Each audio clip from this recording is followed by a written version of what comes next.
Hey, welcome back to A Tale 3 Cabins. If you watched our video last week, you knew that I had a little project going indoors. We were tearing out the drywall in our master bedroom and getting ready to put some tongue and groove up there.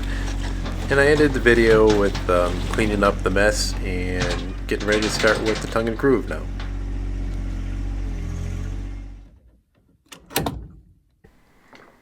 I'm using 1x8, and this is a little over 12 feet of tongue and groove pine. It goes up pretty easy. The first piece you have to put in, I usually nail at one end and then I level it here before I tack in the other end.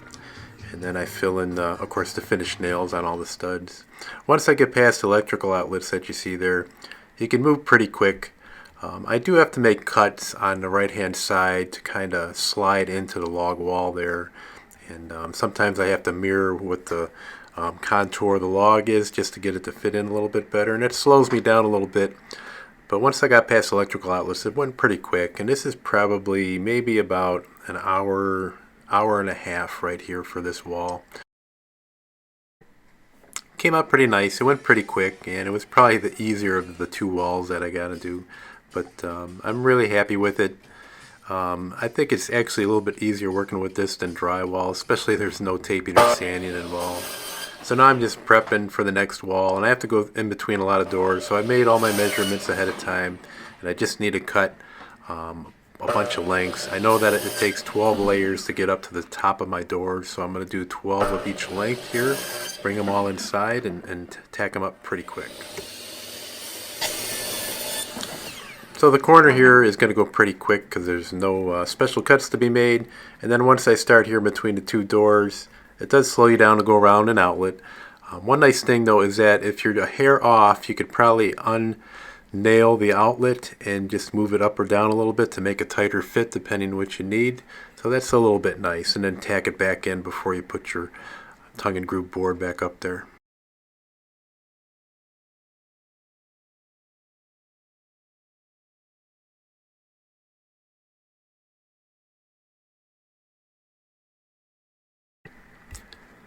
When I built the house, it was way before a flat screen TV was ever even heard of, but this is a good time for me now while the walls are open to take my cable and add an electric box a little bit higher up in the bedroom so we can hang a flat screen on the wall and have the cable connection and the outlet right behind the TV.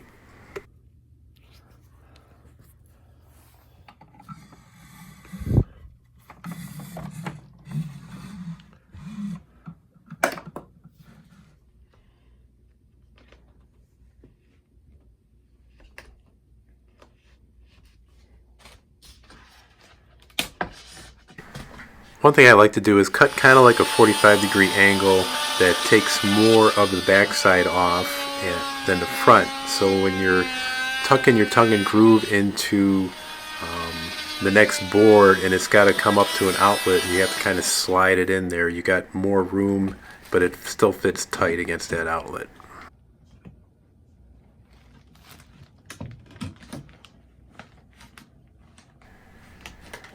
When it comes to nailing, you're going to put a nail on the top of the groove, just in the notch. A lot of finished nailers are kind of have a head on it just for that purpose. And then, of course, anywhere that you're going to cover up your board by molding, you could tack in some extra nails. But normally you're just going to put them where each stud is, where the groove is. And like I said, if you have the molding around your door, well then you know that that's going to be hidden, so you could tack the bottom of that board also.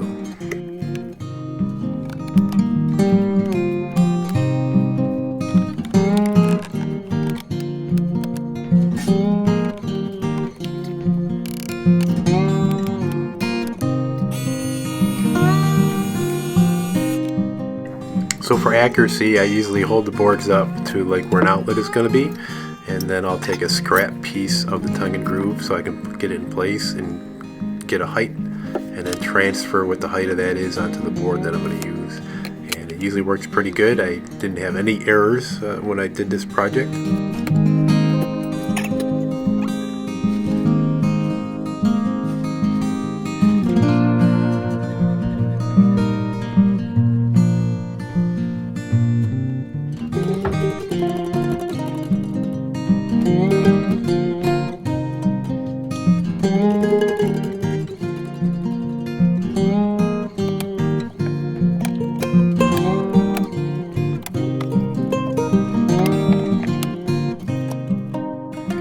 I didn't mention this on the first wall, but I had to go and I had to cut the kerf where the old drywall that was slid in there, because the tongue and groove board is almost 3/4 of an inch thick, and the drywall was about a 1/2 inch thick. So I had to widen that kerf, and it's not an easy thing to do. When I originally did it, there was no stud there, no wall there, so I used a circular saw, and that was really easy to put that kerf in. I had to get this tool from Harbor Freight.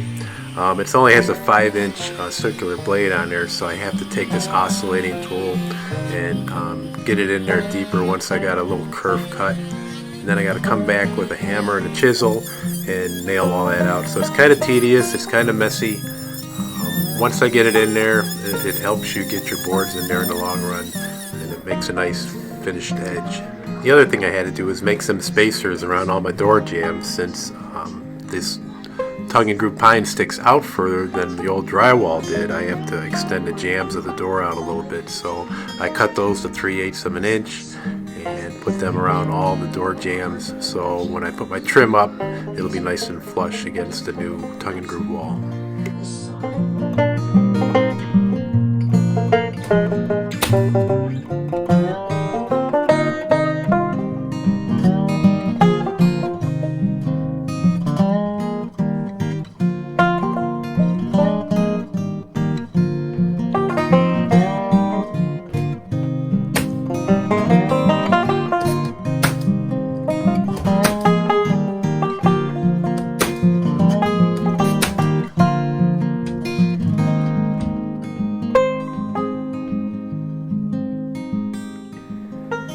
So all in all, it looks pretty good right now. Just a few more finishing touches here. We have to put all the outlets covers back on, our security system cover back on, and some other odds and ends.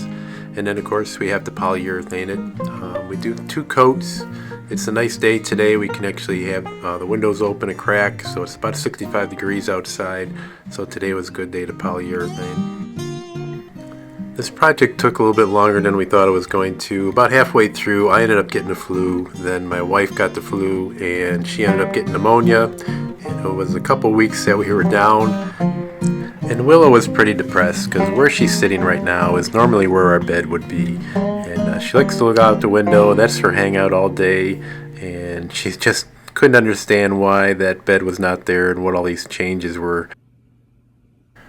But we've got almost everything done here. We're going to be setting up a new bed shortly, and hopefully Willow will be much happier. It's going to be a king-size bed, so it's going to give us all some more room that we need, and hopefully she'll brighten up.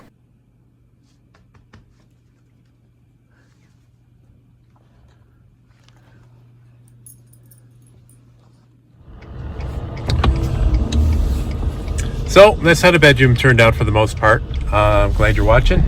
I'm just pulling in here to my Ag Pro dealer and picking up a little something that I might talk about in my next video. So thanks for watching. Hope you subscribe to our videos and keep an eye on us.